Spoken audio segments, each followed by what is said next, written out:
आज की कहानी है धोखा। एक दिन गांव में एक बिजनेसमैन आता है और वो गांव वालों से कहता है कि मेरे पास एक स्कीम है और इस स्कीम से आप लोगों को अच्छा फायदा भी होगा। बिजनेसमैन की बातें सुनकर गांव वालों ने उस स्कीम के बारे में जानने में दिलचस्पी दिखाई। उस बिजनेसमैन ने गांव वालों से कहा कि स्कीम ये है कि मैं बंदर खरीदना चाहता हूँ और आप लोगों को मुझे बंदर पकड़ कर देने हैं। मैं हर एक बंदर का आपको 100 रुपया दूंगा। गांव के लोग खेती का काम करते थे, लेकिन उन सभी ने सोचा कि ये काम भी बुरा तो नहीं है। गांव के लोग अब बंदर पकड़ने में जुट जाते हैं।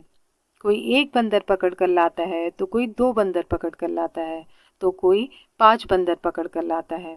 बंदरों के हिसाब से उस बिजनेसमैन ने गांव के लोगों को पेमेंट दे दिया। गांव के लोगों को भी ऐसा महसूस हुआ कि उन सभी को अपनी मेहनत के हिसाब से पैसे मिल गए हैं और ये बिजनेसमैन ईमानदार है। कुछ दिनों बाद वो बिजनेसमैन वापस गांव आता है। इस बार वो गांव वालों से कहता है कि इस बार मैं आप सभी को हर बंदर के 300 रुपये दूंगा। आपको मुझे बंदर पकड़ कर देने हैं। गांव के लोगों ने आपस में मिलकर ये तय किया कि हम ये काम करेंगे। किंतु इस बार बंदर इतने बचे ही नहीं थे, इसलिए उन लोगों को बंदर ढूंढने में दिक्कत हो रही थी।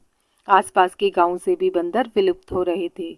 इस बार गांव के लोगों ने बंदर ढूंढने में बहुत मेहनत की, फिर भी पिछली बार की तुलना में इस बार बंदर कम मिले थे। अंत में गांव के लोगों को सफलता मिली और जिसने जितने बंदर पकड़े थे उसके हिसाब से बिजनेसमैन ने सभी को पैसे दे दिए। थोड़े दिनों बाद ये बिजनेसमैन फिर से गांव में आता है और गांव वालों से कहता है कि इस बार मैं आपको हर बंदर के 500 रुपये दूंगा। गांव वालों ने सोचा कि अब बंदर मिलने मुश्किल हैं, क्योंकि आसपास के गांव में भी अब बंदर नहीं रहे हैं। उन सभी ने मिलकर ये तय किया कि हम अपनी खेती में ही ध्यान देंगे और इस बार बंदर पकड़ने का काम नहीं करेंगे। सभी ने इस बार बिजनेसमैन को मना कर दिया और कहा कि हम सब इस बार ये काम नहीं करना चाहते, क्योंकि हमें अपनी खेती में ध्यान देना है। ये सुनकर वो बिजनेसमैन चला गया। थोड़े दिनों बाद वो बिजनेसमैन फिर से गांव में आता है और वो इस बार गांव वालों से कहता है कि इस बार मैं आप सभी को हर एक बंदर के 2000 रुपये देने वाला हूँ। आप सभी को मुझे बंदर पकड़ कर देने हैं। बिजनेसमैन ने पहले भी गांव के लोगों को पैसे दिए थे, इसलिए उन लोगों को उस बिजनेसमैन पर भरोसा था। लेकिन बात ये थी कि अब बंदर बचे ही नहीं थे। गांव के लोगों ने उस बिजनेसमैन से कहा कि बात यह है कि अब बंदर बचे ही नहीं हैं और हमें मिलेंगे भी नहीं, इसलिए हम ये नहीं कर सकते हैं। बिजनेसमैन ने कहा अच्छा ठीक है, और वो चला जाता है। लेकिन उस बिजनेसमैन के साथ उसका एक नौकर भी था और उसने गांव के लोगों से कहा कि मेरे सेठ तो चले गए, आप सभी चाहें तो मुझसे 1000 रुपये में बंदर खरीद कर सेठ को 2000 रुपये में बेच सकते हैं।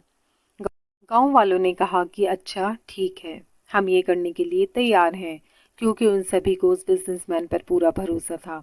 गांव के लोगों ने उस बिजनेसमैन के नौकर से बंदर खरीदे और वो नौकर भी बंदर देकर वहां से निकल गया। वो बिजनेसमैन वापस कभी भी उस गांव में बंदर खरीदने के लिए नहीं आया। सच तो ये था कि वो बिजनेसमैन ही अपने नौकर को ऐसा करने के लिए बोलकर गया था।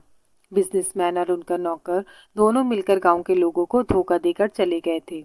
इस कहानी से हमें ये सीख मिलती है दोस्तों, कि हमें बिना कुछ सोचे समझे किसी पर भी विश्वास नहीं कर लेना चाहिए, क्योंकि ऐसा करने से हमें अक्सर दूसरों से धोखा ही मिलता है।